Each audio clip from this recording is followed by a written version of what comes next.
Hello नमस्कार, स्वागत है आप लोगों का अपनी ही यूट्यूब चैनल में। और ये साइंस का क्लास चल रहा है और इसमें हम लोग दूसरा चैप्टर देख रहे हैं। अगर पहला चैप्टर नहीं देखा है तो देख लीजिए जाके, ठीक।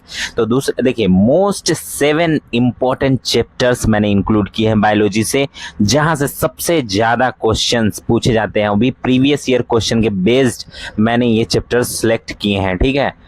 तो हम लोग इस पे अच्छे से डिस्कशन करेंगे, एक एक कॉन्सेप्ट को अच्छे से समझेंगे। अगर आप नहीं समझ रहे हैं, कोई दिक्कत आ रही है, तो आप मुझे प्लीज़ कमेंट में बोलिए, मैं फिर उसको सुधारने की कोशिश करूंगा। अगर आप चाहते हैं कि नहीं मैं इतने बड़े बड़े वीडियोस ना बनाऊं, एक एक घंटे के, आप चाहते हैं छोटे छोटे वीडियोस बनाऊं, पार्ट बाई पार्ट फिर उसको अपलोड करूं, तो फिर वो भी मैं कर सकता हूं, कोई दिक्कत नहीं, मेरे लिए आसान हो जाएगा। क्योंकि लंबा वीडियो रिकॉर्ड करने में मुझको भी दिक्कत होती है, कोई बात नहीं है उसमें। देखिए, मैं चाहता हूं कि एक फ्लो जब बन जाता है ना पढ़ाई का, कि एक बार में एक वीडियो आदमी देख रहा है, सुन रहा है, समझ में आ रहा है, तो मजा आता है। अब एक एक जब रिदम टूट जाता है ना, एक पार्ट देखा, अभी फिर दूसरा पार्ट को हम फिर डिले कर देते हैं, अच्छा चलो यार देख लेंगे, ऐसे में फिर क्या होता है, वो छूट ही जाता है।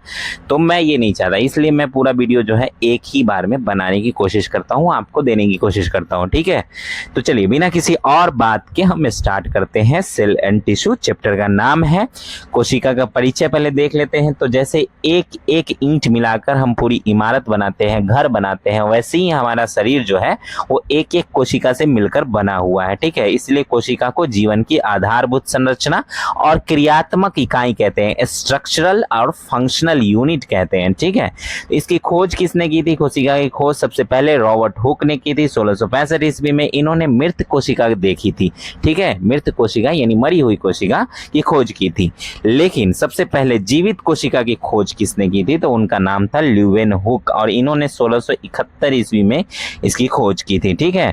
कोशिका विज्ञान, साइटोलॉजी, कोशिका के अध्ययन को विज्ञान की भाषा में साइटोलॉजी कहा जाता है।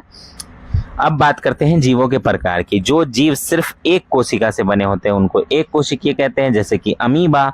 और जो बहुत सारे कोशिकाओं से बना होता है, एक से ज्यादा कोशिकाओं से बना होता है, उसको कोशिकी कहते हैं, जैसे कि हम, इंसान, जानवर, कोई भी, ठीक है। चलिए अब कोशिका के सबसे बड़े और छोटे फैक्ट्स के बारे में बात कर लेते हैं, जो एग्जाम में डायरेक्ट पूछते हैं, ठीक है। चलिए देखिए, संसार की सबसे छोटी कोशिका जो है उसका नाम है माइकोप्लाज्मा गैलीसेप्टिकम, ठीक। इस नाम के परजीवी जीवाणु की होती है सबसे छोटी कोशिका, समझ गए।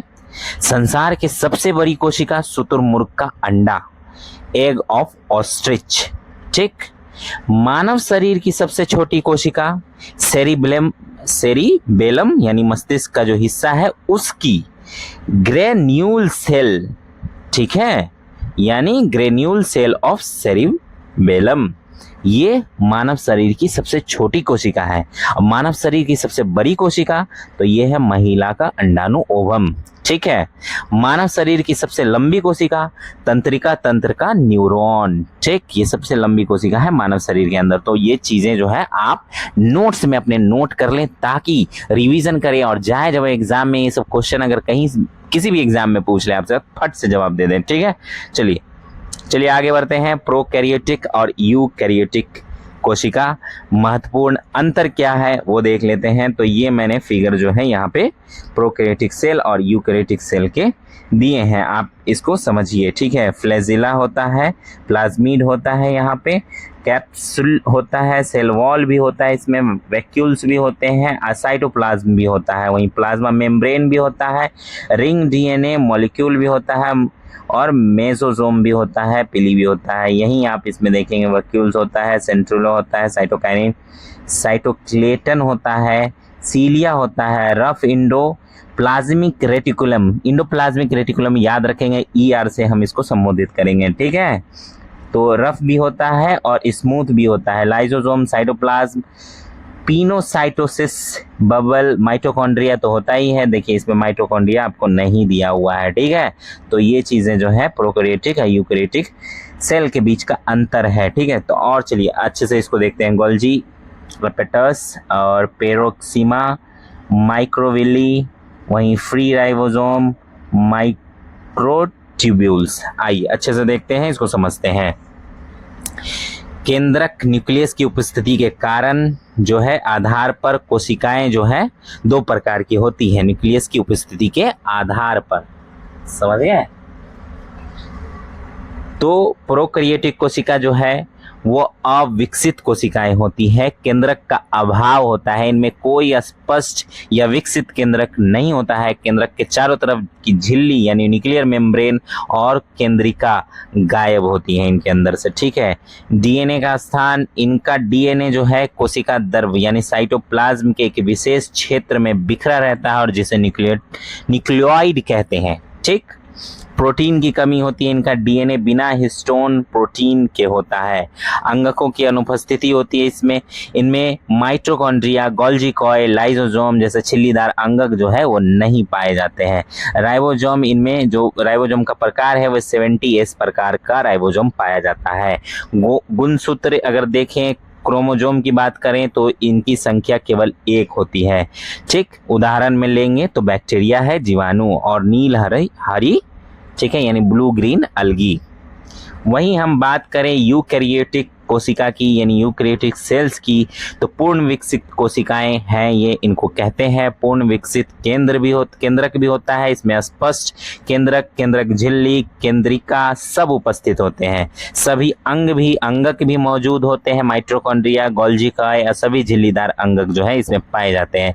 राइबोसोम का इसमें दोनों प्रकार होता है, 70S एंड 80S दोनों प्रकार राइबोसोम इसमें मिलते हैं। गुणसूत्र और प्रोटीन की बात करें तो इनमें 1 से अधिक क्रोमोसोम होते हैं और डीएनए के साथ हिस्टोन प्रोटीन भी जुड़ा होता है। उदाहरण की बात करें तो वायरस और बैक्टीरिया को छोड़कर, इन दोनों को छोड़कर दुनिया के सभी पौधे, जंतु सब यूकैरियोटिक कोशिका हैं, समझ गए। चलिए आगे बढ़ते हैं। कोशिका द्रवी अंगक माइटोकॉन्ड्रिया की बात करेंगे। अब हम जो है इसको देखेंगे कि क्या क्या चीजें हैं इसके अंदर। तो कोशिका के सबसे ऊर्जावान हिस्से की, ठीक, बात हम करने जा रहे हैं, जिसे हम कोशिका का पावर हाउस कहते हैं, power house of the cell कहते हैं इसको। तो मुख्य कार्य क्या है इसका? यह केवल यूकैरियोटिक कोशिकाओं में पाया जाता है, प्रोकैरियोटिक में नहीं पाया जाता। और इसका मुख्य काम है श्वसन क्रिया, सेलुलर रेस्पिरेशन को संभालना, ठीक। पावर हाउस क्यों कहते हैं इसको? माइटोकॉन्ड्रिया को ऑक्सीजन की उपस्थिति में भोजन का विखंडन, ब्रेकडाउन होता है, जिससे भारी मात्रा में ऊर्जा निकलती है। यह ऊर्जा एटीपी, एडेनोसिन ट्राइफॉस्फेट के रूप में जमा होती है, इसीलिए इसे कोशिका का पावर हाउस कहा जाता है, power house of the cell कहा जाता है, ठीक। मीसोसोम की बात करेंगे। प्रोकैरियोटिक कोशिकाओं में माइटोकॉन्ड्रिया नहीं होता है, इसीलिए इसमें श्वसन का काम माइटोकॉन्ड्रिया की जैसी ही एक संरचना करती है, जिसे मीसोसोम कहते हैं, ठीक है। तो ये प्रोकैरियोटिक सेल में होता है, ठीक। चलिए, सबसे अनोखा सच क्या है? सेमी ऑटोनोमस माइटोकॉन्ड्रिया के पास अपना खुद का गोलाकार डीएनए, सर्कुलर डीएनए होता है और 70S राइबोसोम इस का जो प्रकार है वो भी होता है। इसी लक्षण के कारण इसको प्रोकैरियोटिक कोशिकाओं जैसा कहते हैं। इसीलिए माना जाता है कि यह कोशिका के भीतर एक कोशिका की तरह काम करता है, माइटोकॉन्ड्रिया, ठीक। तो अगर सवाल पूछ दे आपसे कि कोशिका के अंदर कोशिका की तरह कौन सा अंगक काम करता है, तो आप बता सकते हैं, ठीक। चलिए आगे बढ़ते हैं। तो अब तक यहाँ पे जो हमने अब तक जो है समझा, अब तक जो पढ़ा, वो हमने पढ़ा कि रॉबर्ट हुक ने कोशिका को कैसे ढूंढा, हमारे शरीर का पावर हाउस यानी माइटोकॉन्ड्रिया कैसे काम करता है, समझ गए। तो आइए अब बात करते हैं लवक की यानी प्लास्टिड की, कोशिका के सबसे बड़े अंगक की, ठीक है। तो लवक सिर्फ पौधों की कोशिकाओं, प्लांट सेल्स और कुछ प्रोटोजोआ जैसे यूग्लिना में ही पाए जाते हैं। हम इंसानों या जानवरों में ये नहीं पाए जाते हैं। ये पौधे की कोशिका के सबसे बड़े अंगक होते हैं। वैज्ञानिक शिम्पर ने इन्हें रंगों के आधार पर 3 भागों में बांटा है, ठीक। तो पहला जो रंगों के आधार पर बांटा गया है, हरित लवक यानी क्लोरोप्लास्ट। इनमें पर्ण हरित यानी क्लोरोफिल होता है, जिसके कारण पौधों का रंग हरा होता है। यह प्रकाश संश्लेषण फोटोसिंथेसिस का केंद्र है, इसीलिए इसे प्रकाश संश्लेषक पादप कोशिकाओं में ही देखा जाता है। दूसरा प्रकार है वर्णी लवक यानी क्रोमोप्लास्ट। ये हरे रंग को छोड़कर पौधों को अन्य रंग जैसे लाल, पीला, नारंगी देते हैं। जब कच्चे टमाटर पककर लाल होते हैं तो उनके हरित लवक वर्णी लवक में बदल जाते हैं, यानी ये तीनों लवक आपस में बदल सकते हैं, समझ गए। वहीं अवर्णी लवक यानी ल्यूकोप्लास्ट, ये रंगहीन होता है, कलरलेस लवक है। ये पौधे के उन हिस्सों में पाए जाते हैं जहां सूरज की रोशनी नहीं पहुंचती, जैसे जड़ें या भूमिगत तने जैसे मक्का, आलू, गेहूं में, ठीक है, जहां ये भोजन का संचयन स्टोरेज करते हैं। चलिए थोड़ा सा इसको फिगर में देख लेते हैं, प्लास्टिड कैसा होता है। तो क्लोरोप्लास्टिड ऐसा होता है, क्लोरोप्लास्ट, वहीं क्रोमोप्लास्ट ऐसा होता है और ल्यूकोप्लास्ट ऐसा होता है, समझ गए। आप विजुअल देखेंगे तो आपको याद रहेगा। इसीलिए देखिए हमारा माइंड कैसे काम करता है। हमारा माइंड जो है कभी भी बातों को सुन के थोड़ा थोड़ा याद रखता है, देख के उससे भी कम याद रखता है। लेकिन अगर मतलब ऐसे पढ़ के ऐसे ना इन शब्दों को पढ़ के थोड़ा थोड़ा याद रखता है, लेकिन अगर किसी चीज को देख ले, फिगराइज कर दे एकदम, मतलब फिगर उसका एकदम दिमाग में एकदम बिठा ले, तो फिर वो हमेशा याद रहती है, वो बात भी हमेशा याद रहता है, क्योंकि हमारा दिमाग फिगर में बातों को समझता है, ठीक है। तो थोड़ा सा एडिशनल इंफॉर्मेशन दे दिया, रख लीजिए। आगे बात करते हैं फलों और सब्जियों के रंग का कारण। मोस्ट इंपॉर्टेंट टेबल है, इसको अच्छे से समझिए क्योंकि डायरेक्ट यहां से क्वेश्चन पूछ लेता है, ठीक है। तो फल सब्जी रंग का कारण यानी वर्णक और पिगमेंट। तो सेब का लाल रंग जो होता है एंथोसाइनिन के कारण होता है, ठीक है। वहीं टमाटर का लाल रंग जो होता है लाइकोपीन के कारण होता है। पपीते का पीला रंग जो होता है वो कैरिकाजिन थीन के कारण होता है। गाजर का जो लाल रंग होता है वो कैरोटीन के कारण होता है। हल्दी का जो रंग पीला होता है वो जैंथोफिल के कारण होता है। तो ये सब आप लिख लीजिए कहीं पे, एकदम दिमाग में बिठा लीजिए, याद कर लीजिए, एकदम समझ रहे हैं ना। आपसे एकदम पूछ लेंगे, रट मतलब रट लीजिए आप, समझ गए। चलिए आगे बढ़ते हैं। अंतः प्रद्रवी जालिका इंडोप्लाज्मिक रेटिकुलम, इसको याद रखिएगा कि ईआर का फुल फॉर्म होता है इंडोप्लाज्मिक रेटिकुलम, क्योंकि आगे हम ईआर करके बात करेंगे, ठीक है। तो ये कोशिका के अंदर चपटी नलिकाओं का एक जाल होता है, मेम्ब्रेनस सिस्टम होता है, जो केंद्रक से लेकर कोशिका झिल्ली तक फैला रहता है। यह प्रोटीन और लिपिड के परिवहन का रास्ता बनाती है। यह दो प्रकार की होती है, एक तो स्मूथ होता है, ठीक है, ईआर स्मूथ ईआर। इसकी सतह पर राइबोसोम नहीं होते हैं। इसका मुख्य काम लिपिड तथा स्टेरॉयड का संश्लेषण करना होता है। वहीं रफ ईआर भी होता है, इसकी सतह पर राइबोसोम चिपके होते हैं। इसका मुख्य काम प्रोटीन संश्लेषण और स्त्रवण यानी सिक्रेशन होता है, ठीक, समझ गए। आगे बढ़ते हैं गोल्जी काय यानी गोल्जी बॉडी के तरफ। तो कोशिका का डाकिया कहते हैं इसको, ट्रैफिक पुलिस कहते हैं इसको। तो डिक्टियोजोम, पौधों में गोल्जी काय को डिक्टियोजोम कहा जाता है। काम क्या है इसका? इसका मुख्य काम मैक्रोमोलिक्यूल्स यानी कार्बोहाइड्रेट्स, प्रोटीन, लिपिड की पैकेजिंग करना, संग्रहण करना और सिक्रेशन करना होता है। गोल्जी लिपिड और ग्लाइकोप्रोटीन बनाने का प्रमुख केंद्र है, समझ गए। ये गोल्जी बॉडी, समझ गए। आगे बढ़ते हैं राइबोसोम्स, ठीक, प्रोटीन की फैक्ट्री। ये आरएनए और प्रोटीन से बनी बिना झिल्ली वाली संरचनाएं हैं। ये इंडोप्लाज्मिक रेटिकुलम, ईआर बोलूंगा आप समझ जाएंगे। ईआर की सतह पर या कोशिका द्रव में गुच्छों में बिखरे रहते हैं। खोज किसने की? तो जंतु कोशिका में इन्हें सबसे पहले वैज्ञानिक जॉर्ज पैलेट ने खोजा था, इसीलिए इन्हें पैलेट कण यानी पैलेट पार्टिकल भी कहा जाता है। मुख्य काम क्या है इसका? यह प्रोटीन संश्लेषण यानी प्रोटीन सिंथेसिस का काम करता है। इसका निर्माण केंद्रक के अंदर मौजूद केंद्रिका न्यूक्लियस द्वारा होता है, समझ गए।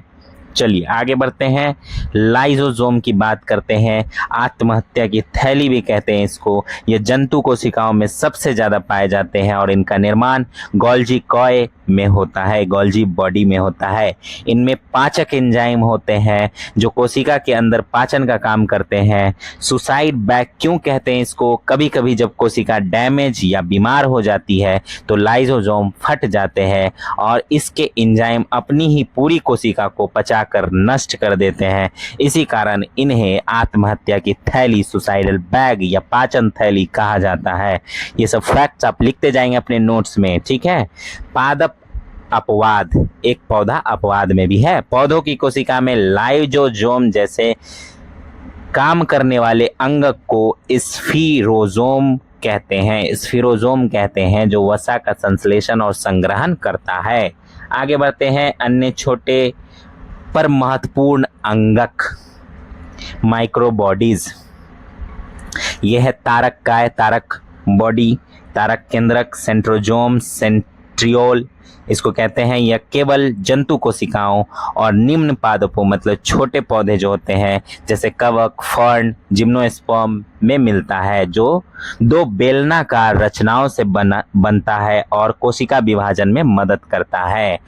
पेरोक्सीजोम, यह पौधों में प्रकाशीय शोषण यानी फोटो रेस्पिरेशन और हाइड्रोप्रॉक्सीऑड, ठीक है, H2O2 के उत्पादन में सहायक है, ठीक।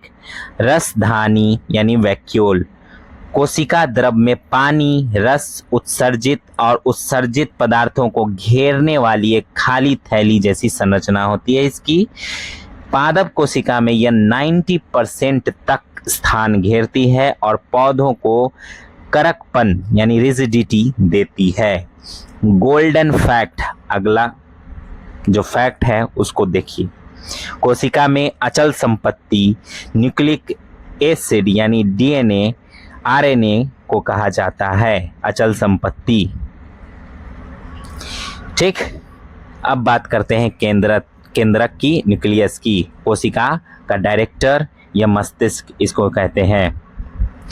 तो न्यूक्लियर पोर्स भी होता है इसके अंदर, न्यूक्लियस मेम्ब्रेन भी होता है। कहाँ कहाँ होता है देख लीजिए, बहुत अच्छे से फिगर आपको दिखाई दे रहा होगा, ये मत बोलिएगा कि नहीं दिखाई दे रहा है, ठीक है। मोबाइल में भी दिख रहा होगा, थोड़ा सा रेजोल्यूशन बढ़ाइए, आपको अच्छे से दिख रहा होगा। न्यूक्लियस कहाँ होता है ये भी देख लीजिए, न्यूक्लियर प्लाज्मा कहाँ होता है ये भी देख लीजिए, और क्रोमेटिन थ्रेड्स कहाँ होते हैं ये भी देख लीजिए। थ्रेड्स का मतलब क्या होता है? धागा, ठीक। चलिए आगे बढ़ते हैं।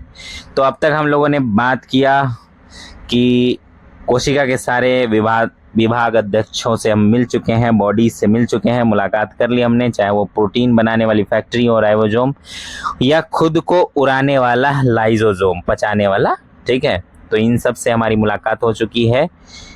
अब आगे हम लोग बात करेंगे केंद्रक के 4 मुख्य भाग के बारे में, पार्ट्स ऑफ न्यूक्लियस के बारे में, ठीक। मैं बीच बीच में आपको मतलब इसलिए बता रहा हूँ कि अब तक हमने क्या क्या बात किया ताकि आपके दिमाग में वो रिवाइज होता रहे, ठीक है। तो 4 मुख्य भाग हैं केंद्रक के, न्यूक्लियस के, ठीक।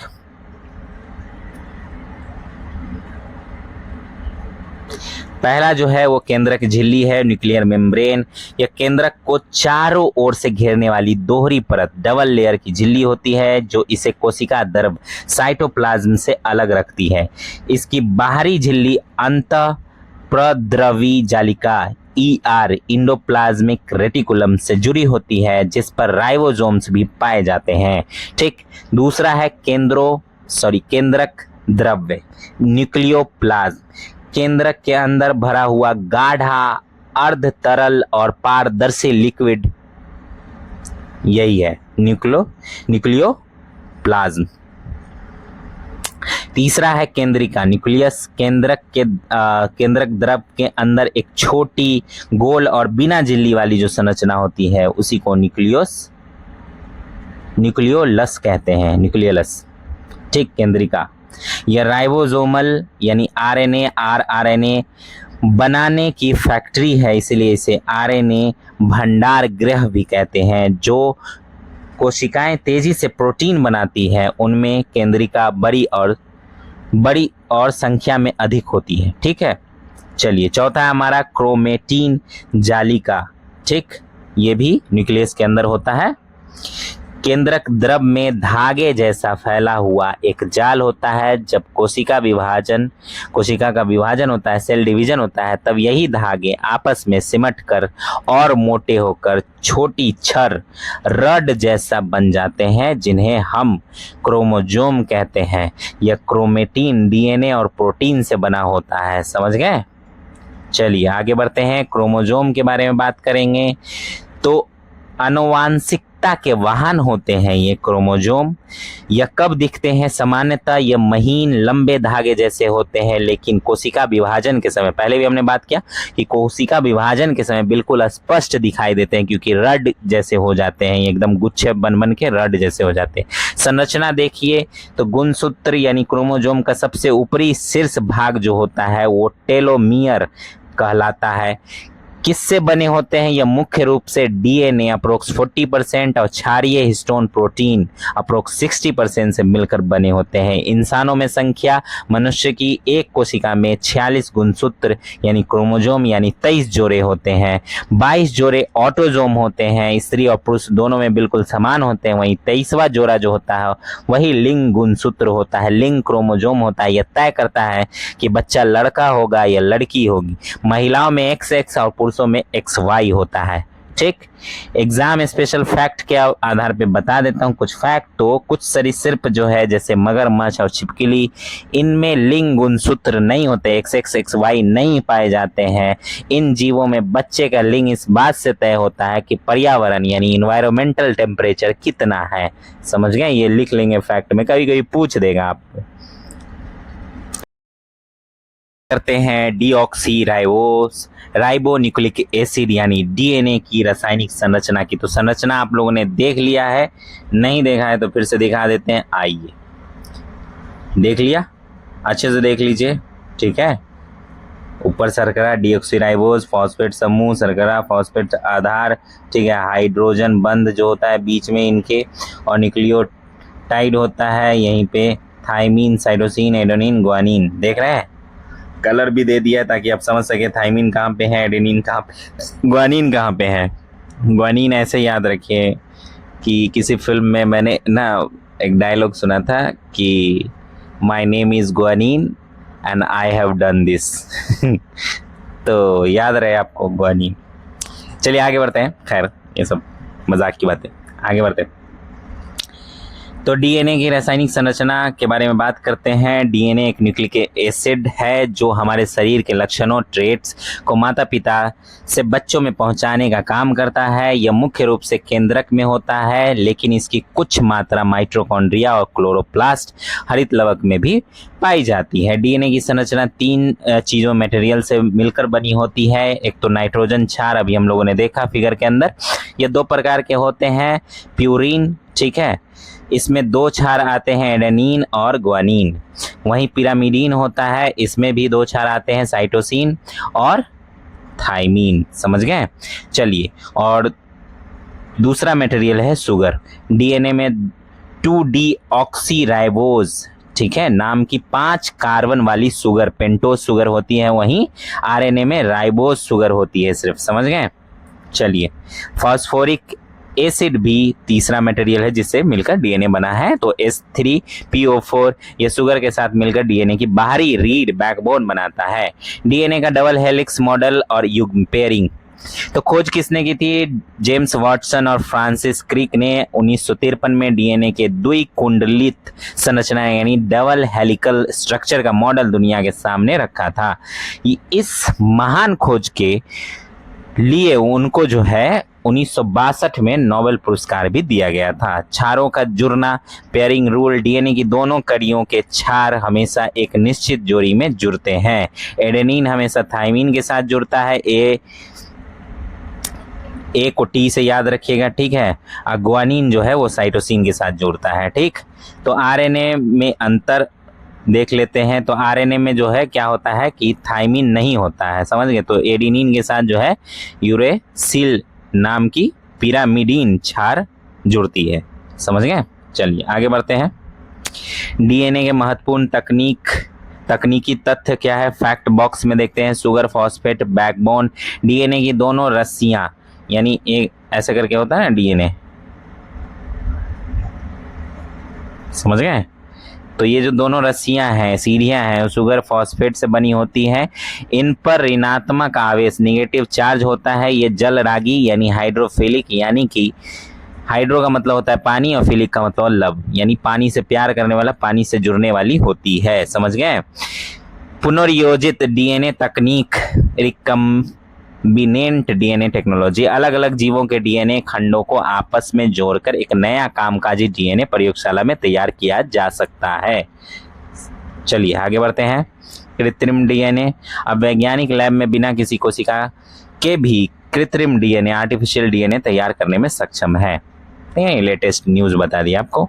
चलिए आगे बढ़ते हैं। राइबो न्यूक्लिक एसिड यानी आरएनए की बात करते हैं। यह मुख्यतः कोशिका द्रव साइटोप्लाज्म में बिखरा रहता है। डीएनए की तरह दोहरी नहीं बल्कि एक कुंडलिक, यानी बस ऐसे ऐसे ऐसे, समझ गए, एक कुंडली, सिंगल स्ट्रैंडेड संरचना है इसकी। इसका मुख्य काम क्या है? शरीर में प्रोटीन निर्माण करना, प्रोटीन सिंथेसिस की प्रक्रिया को संभालना और उसमें भाग लेना। अब तक हमने जाना कि कैसे वाटसन और क्रिक ने हमारे जीवन के सबसे बड़े कोड यानी डीएनए की खोज की। अब कैसे मगरमच्छों में लड़का या लड़की होना प्रकृति के तापमान पर निर्भर करता है। चलिए आगे बढ़ते हैं। आरएनए के प्रकार, टाइप्स ऑफ आरएनए।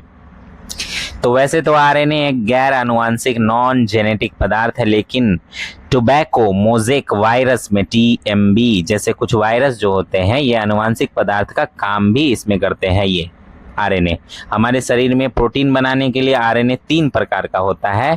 एक तो मैसेंजर आरएनए होता है, एमआरएनए, या डीएनए में लिखे मैसेज सूचनाओं को लेकर प्रोटीन बनाने वाली जगह, प्रोटीन सिंथेसिस साइट पर पहुंचाने का काम करता है, एमआरएनए। वहीं आरआरएनए जो होता है, राइबोसोमल आरएनए, इसका निर्माण केंद्रिका न्यूक्लियस में होता है। यह कोशिका के कुल आरएनए का लगभग 80% हिस्सा होता है और राइबोसोम के ढांचे को बनाने में मदद करता है। वहीं टीआरएनए जो है, ट्रांसफर आरएनए, ये सभी आरएनए में सबसे छोटा होता है। इसका काम एमिनो एसिड्स को पकड़कर प्रोटीन बनाने वाली जगह पर लाना होता है। भारत के लिए गर्व की बात है, नोबेल प्राइज फैक्ट अगर बात करें तो टीआरएनए की संरचना को समझने में भारतीय मूल के महान वैज्ञानिक एच.जी. खुराना का बहुत बड़ा योगदान था। इस खोज के लिए उन्हें 1968 में नीरेनबर्ग और रॉबर्ट होले के साथ संयुक्त रूप से चिकित्सा का नोबेल पुरस्कार दिया गया था। समझ गए। चलिए आगे बढ़ते हैं। डीएनए और आरएनए के बीच तुलना कर लेते हैं थोड़ा सा। तो संख्या लिखी है क्रम, और प्रोटीन मतलब प्रॉपर्टी लिखा हुआ है गुण, और डीएनए वर्सेस आरएनए। ठीक है। तो उपस्थिति यानी गुण, उपस्थिति के आधार पर डीएनए जो है वो केंद्रक, माइटोकॉन्ड्रिया तथा क्लोरोप्लास्ट में पाया जाता है। कहाँ पे उपस्थिति होती है डीएनए की? केंद्रक, माइटोकॉन्ड्रिया और क्लोरोप्लास्ट में। आरएनए वहीं जो है मुख्य रूप से कोशिका द्रव, साइटोप्लाज्म और थोड़ा केंद्रक द्रव में पाया जाता है, होता है। ठीक। वहीं अगर पिरामिड क्षार की गुण के ऊपर बात करें तो साइटोसिन तथा थाइमिन जो है डीएनए के अंदर होता है। वहीं साइटोसिन तथा यूरेसिल जो है वो आरएनए के अंदर होता है। प्यूरिन क्षार की अगर बात करें तो एडेनिन तथा ग्वानिन डीएनए के अंदर होता है। वहीं एडेनिन ग्वानिन जो है वो आरएनए के अंदर भी होता है। पेंटोज शुगर की बात करें तो डीऑक्सीराइबोज शुगर होती है किसमें? डीएनए में। वहीं राइबोज शुगर होता है किसमें? आरएनए में। मुख्य कार्य क्या है डीएनए का? आनुवांशिक सूचनाओं को आगे बढ़ाना, ट्रांसफर करना। वहीं आरएनए का काम क्या है? प्रोटीन संश्लेषण यानी निर्माण करना। समझ गए। चलिए आगे बढ़ते हैं। जीन क्या है? तो जीन जो है आनुवांशिकता की सबसे छोटी इकाई है, यूनिट ऑफ हेरिडिटी कहते हैं इसको। यह डीएनए का वह छोटा सा टुकड़ा है जो हमारे शरीर का कोई खास काम या लक्षण तय करता है। ह्यूमन जीनोम प्रोजेक्ट के अनुसार इंसानों के अंदर लगभग 20,000 से 25,000 मानव प्रोटीन कोडिंग जीन्स पाए जाते हैं। जीन जो है अपना काम एंजाइम के जरिए करते हैं। हर जीन एक खास एंजाइम बनाता है जो हमारे शरीर के मेटाबॉलिज्म, उपापचय को कंट्रोल करता है। कोशिकीय उत्सर्जी पदार्थ, सेलुलर एक्सक्रेटरी सब्सटेंसेस, पौधे जो है वो अपनी कोशिकाओं द्वारा कुछ ऐसे पदार्थ बाहर निकालते हैं जो उनके काम के नहीं होते, लेकिन इंसानों के लिए ये दवाइयाँ या जड़ी बूटी बन जाते हैं। यहाँ से सीधे जो है ऑब्जेक्टिव सवाल आते हैं, इसलिए यहाँ पे डाला है। चलिए देखते हैं। अफीम, ओपियम, पोस्ता, पेपावेर, सेमनीफेरम, पोस्ता के कच्चे फल से मिलता है। ठीक। कुनैन जो है वो सिनकोना पेड़ की छाल से मिलता है, मलेरिया की दवा है। रेस्प्रीन जो है वो राइबोलिफिया की जड़ों से प्राप्त होता है। ठीक। निकोटीन जो है वो तंबाकू की पत्तियों में पाया जाता है। कैफीन जो है वो कॉफ़ी के बीजों से मिलता है। थीन चाय की उत्पत्तियों में पाया जाता है। वहीं मैरिजुआना जो है गांजा वो भांग कैनेबिस स्टाइवम से मिलता है, भांग से मिलता है। ठीक है, गांजा। एट्रोपिन ये एट्रोपा की जड़ों से मिलता है। हींग जो है वो फेरुला पौधे की जड़ों से मिलता है, जड़ों से मिलने वाला रेजिन गोंद जैसा पदार्थ है हींग। रबर जो है वो हीबिया पौधे से निकलने वाले दूध लेटेक्स से बनता है। वहीं कत्था जो पान में रखते हैं, ठीक है, एकेसिया पौधे की लकड़ी से निकाला जाता है। वहीं कॉर्क जो है ओक वृक्ष की छाल से मिलता है। समझ गए? तो ये सब आप लिख लेंगे नोट्स में, कभी कभी पूछ लेता है। चलिए अब बात करते हैं जंतु कोशिका वर्सेस प्लांट सेल, यानी animal cell versus plant cell के बारे में। ठीक है, तो लक्षण एक तरफ लिखा हुआ है और जंतु कोशिका और पादप कोशिका के बीच का अंतर लिखा हुआ है। ठीक है, तो आकार के आधार पर देखें तो ये आमतौर पर छोटी होती है। कौन?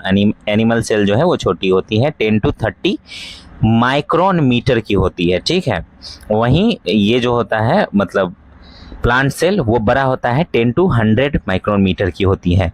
और शेप के आधार पर अगर हम देखें तो ये एनिमल सेल जो होता है ये गोल या किसी भी अनियमित आकार की हो सकती है। ठीक है, वहीं अगर हम बात करें प्लांट सेल की तो ये निश्चित आकार की होती है, चकोर या घनाकार होता है। ठीक, वहीं ऊर्जा संग्रह की बात करें तो एनिमल सेल में एक्स्ट्रा एनर्जी कार्बोहाइड्रेट व ग्लाइकोजेन के रूप में जमा होता है। वहीं प्लांट सेल में ऊर्जा जो है वो स्टार्च मंड के रूप में जमा होती है।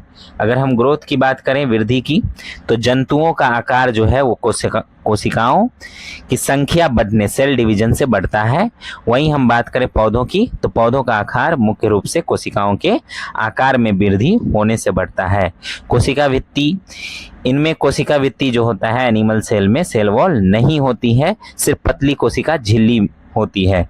वहीं अगर हम बात करें प्लांट सेल की तो इनमें सेलुलोज से बनी मजबूत कोशिका भित्ति पाई जाती है।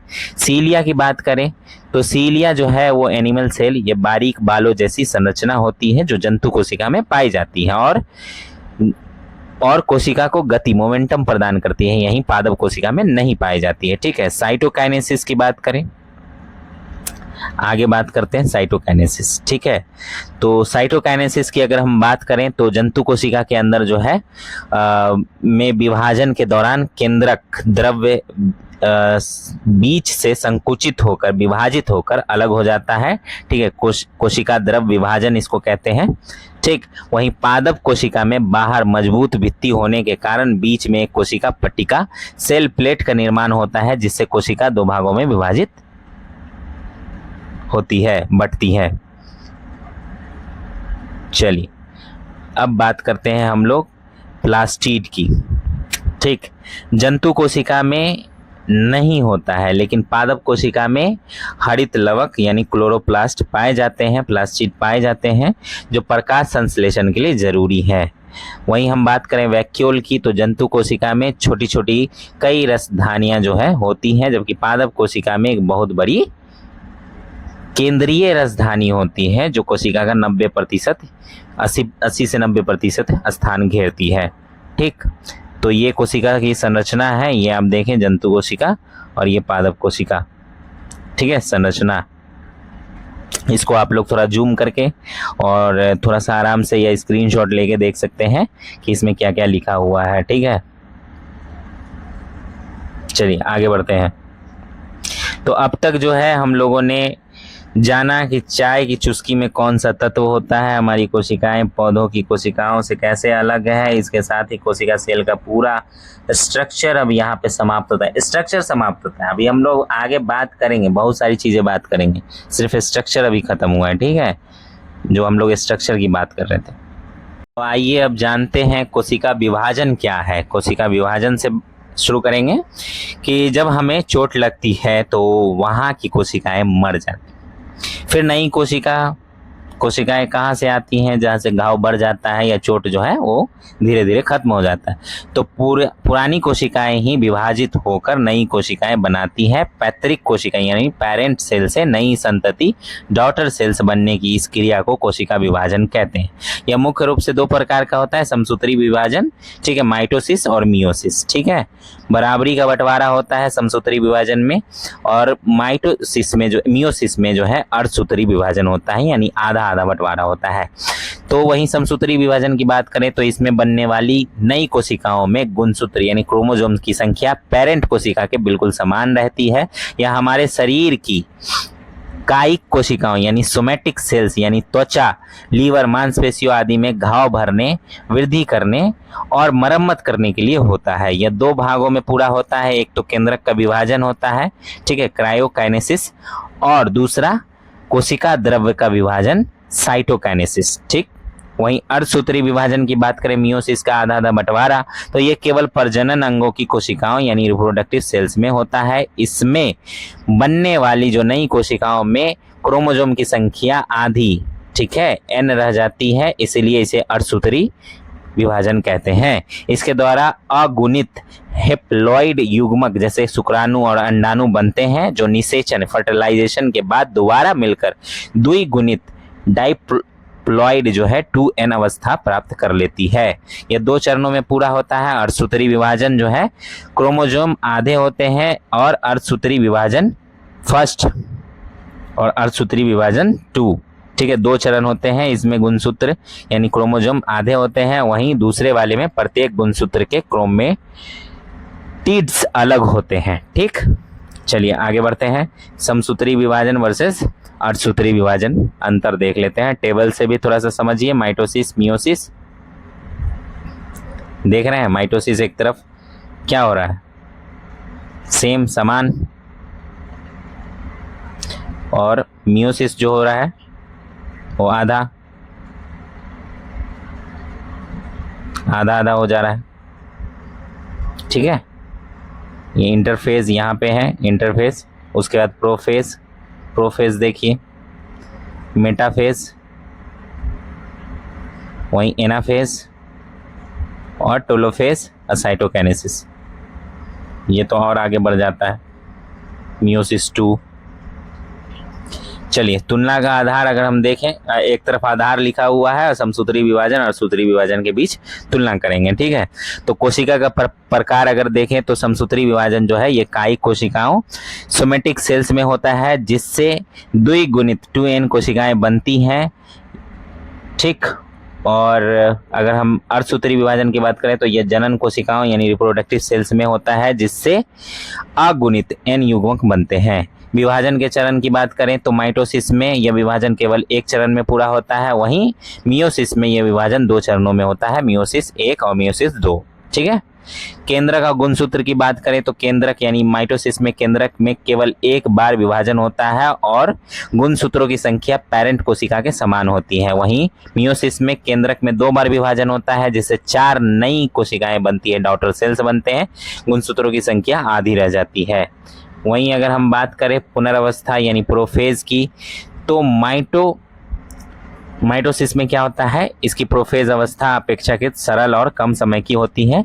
वहीं मियोसिस में इसकी प्रोफेज जो है एक अवस्था बहुत लंबी होती है और 5 उप अवस्थाओं में बटी होती है, लेप्टोटीन, जाइगोटीन, पैकेटीन, डिप्लोटीन और डाइकाइनेसिस। ये 5 अवस्था होती है इसकी, ठीक है। शॉर्ट ट्रिक अगर इसको याद करने का अगर हम देखें तो ले जाओ पानी दीदी को, ठीक है, ले जाओ, याद रखिएगा, ले मतलब लेप्टोटीन, जाओ मतलब जाइगोटीन, अब पानी पैकेटीन, डिप्लोटीन हो गया दीदी, और आपका दीदी को तो डाइकोटीन, ठीक है, डी तो दीदी हो गया, ठीक है, डी डिप्लोटीन और डाइकाइनेसिस, ठीक है। तो शॉर्ट ट्रिक भी लिख दिया है, आप लोग देख लीजिएगा याद करने का तरीका। क्रॉसिंग ओवर की बात करें तो माइटोसिस में जो है वो क्रॉसिंग ओवर नहीं होता है और ना ही काइजमेटा बनते हैं। वहीं जो है मियोसिस में काइजमेटा बनते हैं और क्रॉसिंग ओवर जीव विनियमन यानी मतलब एक जगह का जीन दूसरे जगह मतलब क्रॉसिंग ओवर, समझ रहे हैं ना, एक जगह से जीन लेके दूसरे जगह के जीन को आपस में क्रॉस करवा देते हैं, ठीक है। तो जिसके कारण बच्चों में माता पिता से विभिन्नताएं वेरिएशंस आ जाती हैं। ये पौधों में होता है, ठीक। चलिए गुणसूत्रों की बनावट अगर हम देखें उसके आधार पे तो माइटोसिस में सेंट्रोमियर में गुणसूत्र यानी क्रोमोसोम मध्य पट्टिका इक्वाटोरियल प्लेट पर सजते हैं और द्विसूत्री डबल थ्रेड्स होते हैं, ठीक। वहीं हम बात करें मियोसिस में तो मेटाफेज 1 में गुणसूत्री 4 सूत्री होते हैं, मतलब गुणसूत्र जो क्रोमोसोम 4 सूत्री 4 थ्रेड्स हो जाते हैं, जबकि मेटाफेज 2 में यह समसूत्री के समान ही द्विसूची होते हैं, यानी माइटोसिस के समान ही डबल थ्रेड्स होते हैं। मेटाफेज 2 में, मेटाफेज 1 में 4 हो जाते हैं। गुणसूत्रों की संख्या अगर क्रोमोसोम की संख्या समसूत्री विभाजन में संतति कोशिकाओं में गुणसूत्रों की जो क्रोमोसोम की संख्या होती है वो पैतृक कोशिका के समान होती है, यानी जितना पेरेंट सेल का होगा कोशिका मतलब क्रोमोसोम उतना ही डॉटर सेल का भी होगा, लेकिन अर्धसूत्री विभाजन में जो है यह आधी रह जाती है क्रोमोसोम की संख्या। कोशिकाओं का निर्माण अगर हम बात करें उसके ऊपर तो समसूत्री विभाजन के परिणाम स्वरूप 2 संतति कोशिकाएं बनती है, जबकि अर्धसूत्री विभाजन के फलस्वरूप 4 संतति कोशिकाओं का निर्माण होता है। महत्व की बात करें इसकी तो समसूत्री विभाजन जीवों में शारीरिक वृद्धि, ग्रोथ और घावों या टूटी फूटी कोशिकाओं को मरम्मत करने के लिए आवश्यक होता है। वहीं अर्धसूत्री विभाजन लैंगिक जनन सेक्सुअल रिप्रोडक्शन करने वाले जीवों में पीढ़ी दर पीढ़ी गुण मतलब क्रोमोसोमों की संख्या को समान बनाए रखने के लिए आवश्यक है। साथ ही यह जीवों में विभिन्नताओं यानी वेरिएशंस के लिए भी पूरी तरह उत्तरदायी होते हैं। तो अब तक हमने समझा कि हमें चोट लगती है तो समसूत्री विभाजन हमारे गांव भरता है, जबकि जब नई पीढ़ी का जन्म होता है तो अर्धसूत्री विभाजन की वजह से भाई बहनों के चेहरे जो है एक दूसरे से नहीं मिलते हैं, थोड़े अलग होते हैं, ठीक है। चलिए आगे बढ़ेंगे। कुछ महत्वपूर्ण तथ्य है, सम इम्पोर्टेंट फैक्ट्स हैं डायरेक्ट एग्जाम पॉइंट से, तो यहाँ सीधे ऑनलाइन सवाल पूछे जाते हैं। मीजोजोम प्रोकैरियोटिक कोशिकाओं जैसे बैक्टीरिया में श्वसन का कार्य मीजोजोम करते हैं, जबकि यूकैरियोटिक कोशिकाओं में यह कार्य माइटोकॉन्ड्रिया द्वारा होता है। कोशिका झिल्ली सेल मेम्ब्रेन यह एक अर्ध परागमय झिल्ली यानी सेमी परमिएबल मेम्ब्रेन होती है जो केवल कुछ विशिष्ट अणुओं को ही अपने आर पार आने या जाने देती है। गोल्जी बॉडी इसका मुख्य काम कोशिका द्वारा संश्लेषित जो प्रोटीन होता है निर्माण किया हुआ प्रोटीन होता है वसा आदि की पैकेजिंग करना किसका काम है? गोल्जी बॉडी का। इसी वजह से गोल्जी को कोशिका के अणुओं का ट्रैफिक कंट्रोलर, ठीक है, पुलिस कहते हैं। हरित लवक क्लोरोप्लास्ट इसे कोशिका का रसोई घर यानी किचन ऑफ सेल भी कहते हैं। किसमें? पौधों में, क्योंकि इसमें प्रकाश संश्लेषण की क्रिया द्वारा भोजन का निर्माण होता है। कैंसर का कारण जब शरीर में अनियंत्रित समसूत्री विभाजन अनकंट्रोल्ड माइटोसिस होने लगता है तो यह ट्यूमर या कैंसर का रूप ले लेता है। समझ गए? यानी ज़्यादा होना भी दिक्कत है। घाव तो बढ़ता है लेकिन ज़्यादा हो गया तो फिर कैंसर जैसा बीमारी हो सकता है।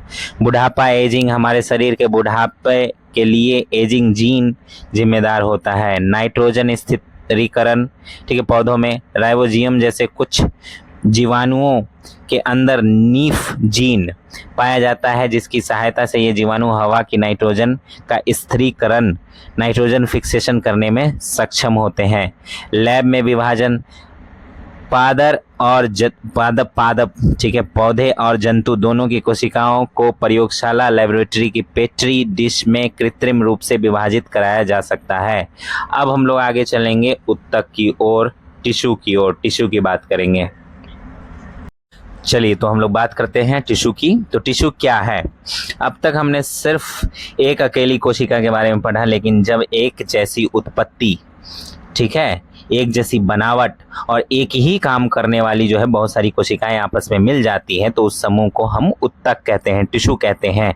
इसका खोज और नामकरण जो है उत्तक शब्द का प्रयोग सबसे पहले बिचट नाम के वैज्ञानिक ने किया था, जंतु वर्सेस पादप उत्तक में अंतर।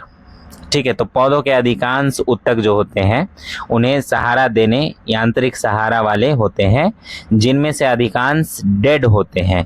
इसके विपरीत जंतुओं यानी जानवरों और इंसानों के जो अधिकांश उत्तक होते हैं वो जीवित होते हैं, लिविंग होते हैं, क्योंकि हमें लगातार गति करना होता है।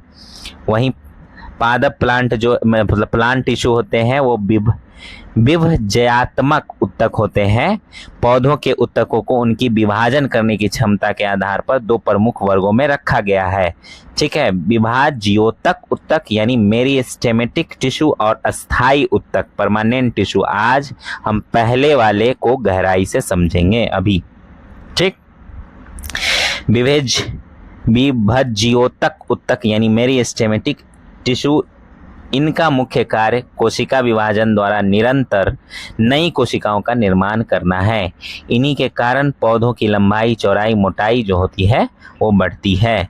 लक्षण क्या है? इनकी कोशिकाएं बहुत अधिक क्रियाशील होती हैं और इनकी कोशिका भित्ति सेल वॉल बहुत पतली होती है। ये आपस में इतनी मजबूती से जुड़ी रहती हैं कि इनके बीच कोई खाली जगह अंतर कोशिकीय स्थान इंटरसेलुलर स्पेस नहीं होता है। इनमें एक स्पष्ट केंद्रक और गाढ़ा कोशिका द्रव्य, ठीक है, लिक्विड पाया जाता है।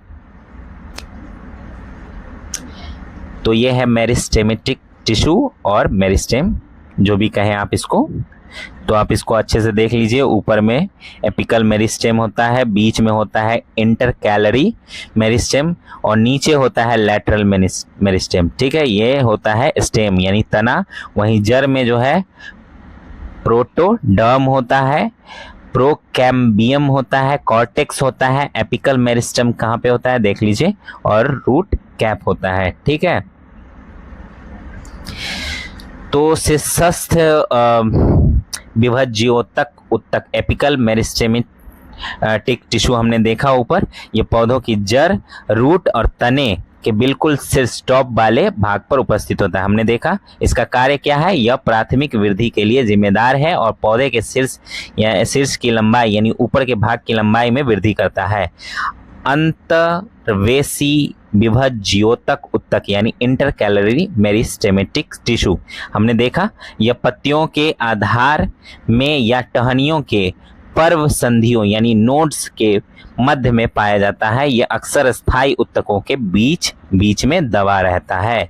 कार्य क्या है इसका? यह पौधे के पर्व संधि के मध्य की लंबाई को बढ़ाता है, बीच की लंबाई को बढ़ाता है। जैसे घास को जब गाय भैंस ऊपर से खा लेती है तो वह इसी उत्तक के कारण दोबारा तेजी से ऊपर बढ़ जाती है। ठीक है,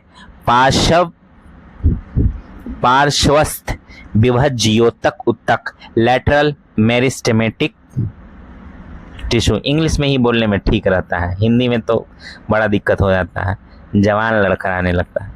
तो ये पौधे के पार्श्व भाग, ठीक है, नीचे के भाग में साइड वाले हिस्से में होता है, यानी तने और जड़ के घेरे के उपस्थित होता है। इसमें संवहनीय एधा यानी वेस्कुलर कैम्बियम और कॉर्क एधा यानी कॉर्क कैम्बियम शामिल है। कार्य क्या है इसका? यह पौधे की चौड़ाई, मोटाई में वृद्धि करने में सहायक होता है, जिसे हम पौधे की द्वितीयक वृद्धि सेकेंडरी ग्रोथ भी कहते हैं। अब हम लोग बढ़ते हैं अंतर्वेशी विभज्योतक इंटरकैलरी मेरिस्टेम की तरफ। तो ये पर्वांतर यानी इंटरनोड्स की लंबाई बढ़ाता है। यह मुख्य रूप से घास कुल के पौधे जैसे चावल, मक्का, गेहूं, गन्ना आदि में पाया जाता है। वहीं लैटरल मेरिस्टेम्स ये पादपों के किनारे वाले साइड भागों में होते हैं। यह कॉर्क कैम्बियम के रूप में पेड़ में छाल के बार के ठीक नीचे पाया जाता है और पौधे की चौड़ाई मोटाई को बढ़ाता है। ये पहले भी हमने देख लिया। ठीक है, अस्थायी उत्तक परमानेंट टिश्यू की बात करते हैं तो परमानेंट टिश्यू क्या है? तो जब विभज्योतक यानी मेरिस्टेमेटिक कोशिकाएं लगातार विभाजित होते होते बूढ़ी या परिपक्व हो जाती हैं तो अपनी विभाजन करने की क्षमता खो देती है, तब वे एक निश्चित आकार और रूप ले लेती है जिन्हें हम स्थायी उत्तक यानी परमानेंट टिश्यू कहते हैं। इनके मुख्य लक्षण क्या है? इनका एक निश्चित आकार और डिजाइन होता है। ये कोशिकीय जीवित भी हो सकती हैं और मृत भी, डेड भी हो सकती हैं। इनका आकार अपेक्षाकृत बड़ा होता है और इनकी भित्ति जो है यानी वॉल वो पतली या मोटी होती है। ठीक है, इनके अंदर एक बड़ी रसधानी यानी वैक्यूल वाला कोशिका द्रव्य होता है। अस्थायी उत्तकों को दो मुख्य भागों में बांटा जाता है, सरल उत्तक और जटिल उत्तक। ठीक है, चलिए आगे बढ़ते हैं। सरल अस्थायी उत्तक, सिंपल परमानेंट टिश्यू की बात करेंगे। ये ऐसे उत्तक हैं जो एक ही प्रकार की कोशिकाओं से मिलकर बने होते हैं और एक समान कार्य करते हैं। ये 3 प्रकार के होते हैं। ठीक है, प्रकार देख लीजिए। इंटरसेलुलर स्पेस कहाँ होता है? बीच में होता है। मृदु उत्तक कहते हैं इसको, पैरेन्काइमा, और ये भी देख लीजिए। ठीक है, कोलेनकाइमा। ठीक, भित्ति होता है, भित्ति की मोटाई, वॉल थिकनेस, सिंग होता है, केंद्रक न्यूक्लियस होता है, वैक्यूल होता है, कोशिका भित्ति होती है, सेल वॉल भी होता है। और तीसरा जो है वो है दृढ़ यानी स्क्लेरेन्काइमा। ठीक, तो सरल अस्थायी उत्तक देख लिया आपने, परमानेंट टिश्यू 3 प्रकार। आगे बढ़ते हैं तो पैरेन्काइमा की बात करेंगे। इसका काम क्या है? इसका काम है मुख्य रूप से पौधों का संरक्षण, प्रोटेक्शन करता है और पत्तियों में भोजन का निर्माण करता है। यह पौधों के उत्सर्जी पदार्थों जैसे गोंद, रेजिन, टैनिन आदि को अपने अंदर स्टोर, संचित भी करता है। एग्जाम फैक्ट अगर देखें तो मॉस जो है, जैसे छोटे पौधों में जल का संवहन इसी पैरेन्काइमा के वजह से होता है, इसी के द्वारा होता है। देखिए हिंदी में बोलना है थोड़ा ना, मृदु उत्तक थोड़ा सा दिक्कत, पैरेन्काइमा ठीक याद भी रहेगा। ठीक, स्थूल कोण उत्तक यानी कोलेनकाइमा की बात करें तो इसका काम है यह पौधों को यांत्रिक सहायता यानी मैकेनिकल सपोर्ट, लचीलापन देने के साथ साथ हरित लवक की मौजूदगी के कारण भोजन निर्माण का काम भी करता है। ठीक, वहीं से स्लेरेन्काइमा की बात करें तो ये रेशेदार पौधों जैसे जूट, नारियल की जटा में बहुत ज़्यादा मात्रा में पाया जाता है। काम क्या है? यह पौधों को कठोरता देता है। ठीक है, नारियल कठोर इसी के कारण होता है। यांत्रिक सहारा देता है। पौधों के आंतरिक भागों और बाहरी परतों में यह एक सुरक्षा कवच रचनात्मक उत्तक की तरह काम करता है। समझ गए?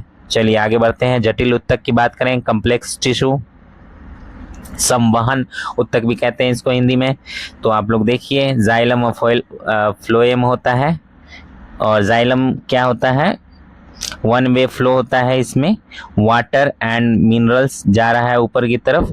नो एंड वॉल्स होता है इसमें बिटवीन सेल्स, और स्टीफन विथ लिग्निन भी होता है।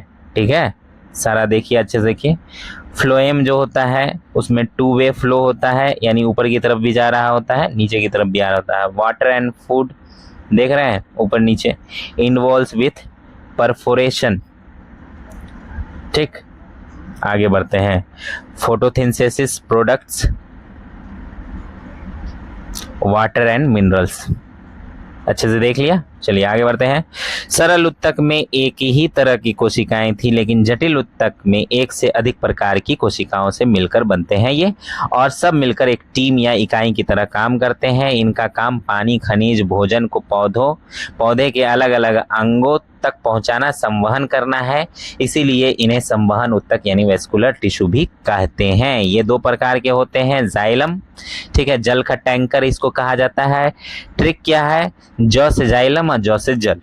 ये पौधों को यांत्रिक सहारा देते हैं। मुख्य काम क्या है? पौधों की जड़ों द्वारा सोखे गए जो जल होता है और खनिज लवण होता है यानी वाटर मिनरल्स, इसको ऊपर पत्तियों तक पहुंचाता है, इसलिए इसे जल संवहन उत्तक भी कहते हैं। साइंटिफिक फैक्ट की बात करें तो जमीन का पानी परासरण दबाव ऑस्मोटिक प्रेशर के कारण मूल रोमो यानी रूट हेयर से होता हुआ जाइलम तक पहुंचता है। फ्लोएम की बात करें तो फूड सप्लाई का काम इसका है, वो पानी का काम उसका, फूड का काम इसका। ट्रिक फसे फ्लोएम और फसे फूड। तो यह मुख्य रूप से जीवित उत्तक होते हैं। मुख्य काम क्या है? पत्तियों में प्रकाश संश्लेषण द्वारा जो भोजन तैयार होता है, तैयार भोजन, उसे पौधे के अन्य सभी भागों और जड़ों तक पहुंचाने का काम फ्लोएम करता है। यह वृक्ष की छाल की आंतरिक परत में होता है। एग्जाम का सबसे बड़ा तगड़ा कॉन्सेप्चुअल सवाल ये है कि यदि किसी पेड़ का फ्लोएम क्षतिग्रस्त नष्ट हो जाए तो क्या होगा। तो पत्तियों द्वारा बनाया गया जो भोजन पोषक तत्व होगा वो क्या होगा, जड़ों तक नहीं पहुंचेगा और जड़ सूख जाएगा और मर जाएगा। धीरे धीरे पौधा या वृक्ष वो भी सूख जाएगा। समझ गए, इसी कारण फ्लोएम नष्ट हो जाता है तो ये इसीलिए पौधा जो है सूख जाता है। जाइलम बनाम फ्लोएम विजुअल कंपैरिजन देख लीजिए आप लोग, देख लिया। तो जाइलम मज्जापीत कॉर्क सब है इसमें, ठीक है। एपिडर्मिस, फ्लोएम, कैम्बियम तो तने का अनुप्रस्थ काट है ये। वहीं जल एवं खनिज का संवहन होता है। कोशिकाओं के मध्य अंतवित्ती इंटू वॉल अनुपस्थित एक तरफा संचलन होता है। मृतवाही ये सब तो हम लोगों ने देखा इंग्लिश के अंदर। ये जटिल स्थायी उत्तक कॉम्प्लेक्स परमानेंट टिश्यू है। आगे बढ़ते हैं। जाइलम यह जल एवं खनिज का संवहन करता है, ठीक है। इनकी कोशिकाओं के बीच अंतविधि इंड वॉल अनुपस्थित होते हैं। इनमें पदार्थों का बहाव केवल एक तरफा संचलन होता है। ये मुख्य रूप से ब्राह कोशिकाओं से मिल गई। ये सब बातें कर ली हमने। फ्लोएम ये भोजन का संवहन, ठीक है, ये सब देख लिया हमने। चलनी नलिकाएं होती हैं, उपस्थित होती हैं। अंतर्वृत्ति, इनमें भोजन का बहाव जो है वो दो तरफा होता है। ये जीवित कोशिकाएं होती हैं परंतु इन्हें सहारे की आवश्यकता होती है। चलिए आगे बढ़ते हैं। अब तक हमने जाना कि कैसे जाइलम और फ्लोएम मिलकर पूरे पेड़ की लाइफलाइन चलाते हैं और नारियल के ऊपर की कठोर जटा किस उत्तक, दृढ़ उत्तक की बनी होती है। समझ गए। चलिए प्लांट उत्तक तंत्र की बात करें तो प्लांट टिश्यू सिस्टम जब एक या एक से अधिक उत्तक मिलकर किसी खास काम को पूरा करते हैं तो उसे हम उत्तक तंत्र यानी टिश्यू सिस्टम कहते हैं। पौधों में ये 3 प्रकार के होते हैं। ब्राहा यानी बाहर यानी एपिडर्मल, ठीक है। त्वचीय उत्तक तंत्र एपिडर्मल टिश्यू सिस्टम, इसका काम पौधों को सुरक्षा देना और पानी के नुकसान, जल की हानि को रोकना होता है। वहीं भरण उत्तक तंत्र है ग्राउंड टिश्यू सिस्टम, इसका मुख्य काम प्रकाश संश्लेषण करना, भोजन जमा एकत्र करना और पौधे को सहारा देना होता है।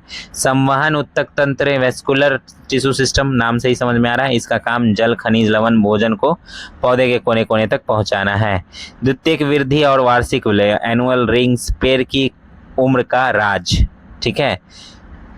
तो द्वितीयक वृद्धि यानी सेकेंडरी ग्रोथ, अधिकांश द्विबीजपत्री यानी डाइकोट्स पौधों में कैम्बियम और कॉर्क कैम्बियम की सक्रियता के कारण तने और जड़ों की मोटाई बढ़ने लगती है। इसी मोटाई के बढ़ने को द्वितीयक वृद्धि कहते हैं। वार्षिक विलय का मतलब, एनुअल रिंग्स का मतलब क्या है, रिंग्स का अलग अलग मौसम जैसे वसंत और पतझड़ में मौसम बदलने के कारण कैम्बियम की रफ्तार भी बदलती है। इससे तने के अंदर हर साल गोल गोल छल्ले या रिंग्स बन जाते हैं जिन्हें वार्षिक वलय कहते हैं। यानी एक एक साल का, समझ रहे हैं, वार्षिक वलय। तो सुपर फैक्ट क्या है, इन्हीं वार्षिक वलय यानी रिंग्स को गिनकर ही वृक्ष की आयु, उम्र की जो है जानकारी प्राप्त की जाती है। विज्ञान की इस शाखा को डेंड्रोक्रोनोलॉजी कहते हैं, डेंड्रोक्रोनोलॉजी कहते हैं, ठीक है। मतलब पौधे के उम्र को गिनने वाली जो विज्ञान की शाखा है। चलिए जंतु उत्तक, एनिमल उत्तक की बात करेंगे। एनिमल टिश्यूज का वर्गीकरण, सभी बहुकोशिकीय प्राणियों में मुख्य रूप से 4 प्रकार के उत्तक पाए जाते हैं। इसे स्क्रीन पर इस फ्लो चार्ट के माध्यम से समझिए, जो देख रहे हैं आप, ठीक है, उसे समझिए, ठीक है। उपकला उत्तक एपिथेलियल टिश्यू कहते हैं इसको। संयोजी उत्तक कनेक्टिव टिश्यू, इसमें वास्तविक संयोजी कंकाल उत्तक जैसे अस्थि, उपास्थि और तरल उत्तक जैसे ब्लड और प्लेटलेट्स आते हैं। पेशी उत्तक मॉस्क्यूलर, आरेखित, अनैच्छिक, रेखित, ऐच्छिक और हृदय पेशी इसमें आते हैं। तंत्रिका उत्तक नर्वस सिस्टम भी इसी के बने होते हैं। तो उपकला यानी एपिथेलियल टिश्यू की बात करेंगे तो शरीर का सुरक्षा कवच कहते हैं इसको। तो सिंपल क्यूबॉइडल, सिंपल स्क्वामस और सिंपल कॉलमनर और सिलिएटेड एपिथेलियम, ये सब एपिथेलियम टिश्यू है, एपिथेलियल टिश्यू है। समझ गए। चलिए काम क्या है इसका? इसका काम है ये हमारे शरीर को बाहरी आवरण जैसे हमारी त्वचा सुरक्षा प्रदान करता है। साथ ही यह सिक्रेशन उत्सर्जन वेदना और अवशोषण का काम भी करता है। यह शरीर के अंदरूनी अंगों को ढकने का काम भी करता है। यह दो मुख्य भागों में बांटा गया है, कवरिंग एपिथेलियम ढकने वाला और ग्रंथिल या ग्लैंडुलर एपिथेलियम जो ग्रंथियां बनाते हैं। कवरिंग के आधार पर सरल एपिथेलियम, ठीक है,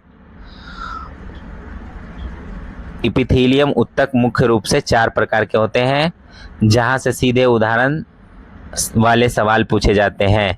सल्की, यानी ये सब हमने देखा ऊपर फिगर में, ठीक है, सल्की एपिथेलियम, ठीक है, कहाँ मिलते हैं ये?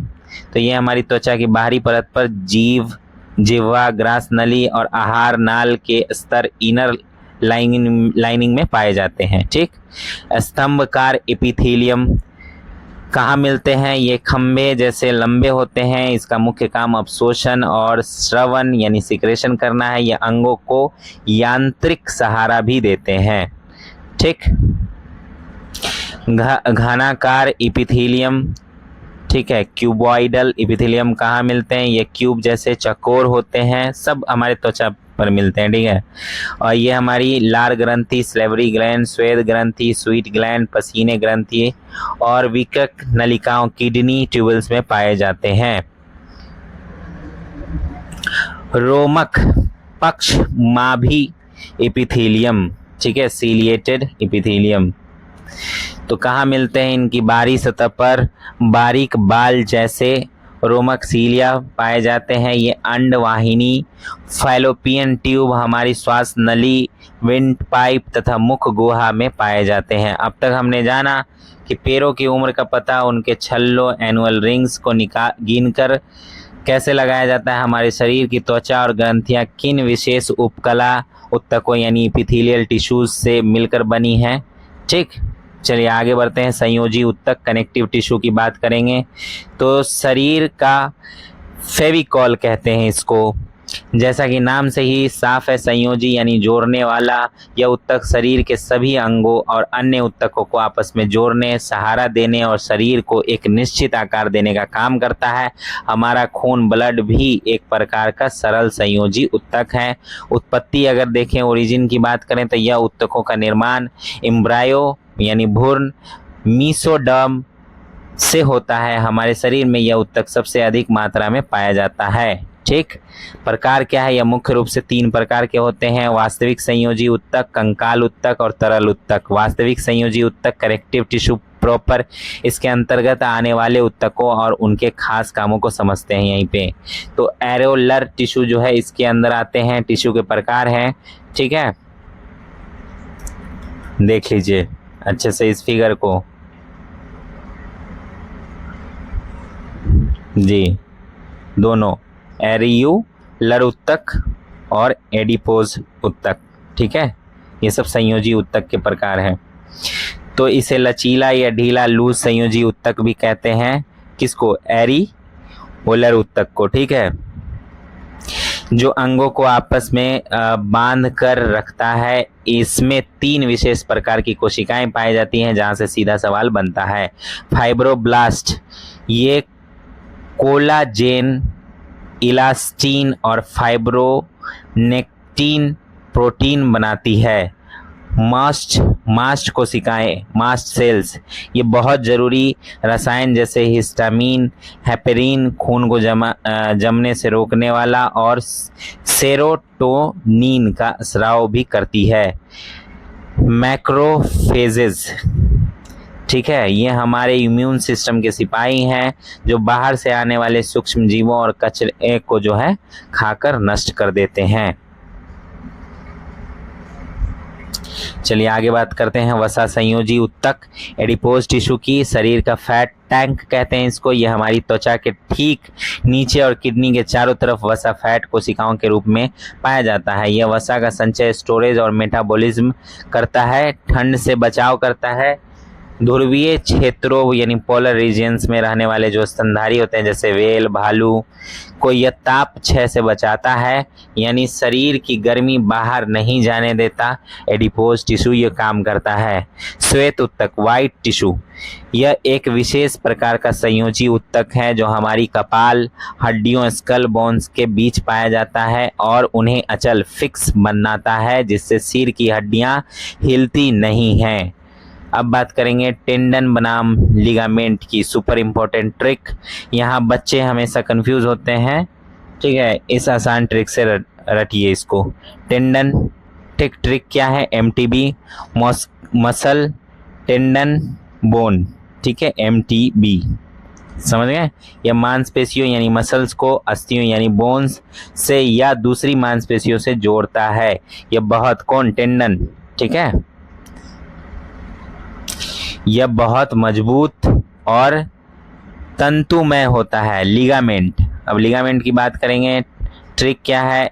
BLB, बोन लिगामेंट बोन, ये हड्डी को हड्डी से जोड़ता है और जो मसल को हड्डी से जोड़ता है वो टेंडन होता है, समझ गए? और हड्डी को हड्डी से जोड़ने वाले को लिगामेंट कहते हैं। यह दो हड्डियों या अस्थियों को आपस में जोड़ता है, ठीक है। इसी के लचीलेपन के कारण हम अपनी गर्दन, उंगलियों और पैरों को आसानी से घुमा पाते हैं। अब बात करेंगे कंकाल उत्तक की, स्केलेटल टिश्यू की। यह हमारे शरीर का अंत कंकाल इंडो स्केलेटन बनाता है, जो रीढ़ की हड्डी वाले कोश कशीरुकी यानी जंतुओं का मुख्य लक्षण है। यह हमारे नाजुक अंगों जैसे मस्तिष्क और फेफड़ों की रक्षा करता है। यह दो प्रकार का होता है, एक तो उपास्थि उत्तक कार्टिलेजिनस टिश्यू, यह एक ठोस लेकिन अर्ध कठोर और लचीला संयोजी उत्तक होता है, जैसे हमारे कान और बाहरी हिस्सा या नाक की नोक जिसे हम मोड़ सकते हैं, ठीक है। ये सब कार्टिलेजिनस टिश्यू के कारण होता है। अस्थि उत्तक बोन टिश्यू, मजबूत हड्डी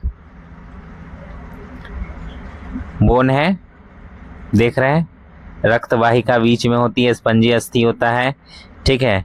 तंत्रिका नर्व होता है, सघन होता है, कॉम्पैक्ट बोन होता है, पीली अस्थि मज्जा होता है और लाल अस्थि मज्जा रेड बोन मैरो और पीली येलो बोन मैरो, ठीक है।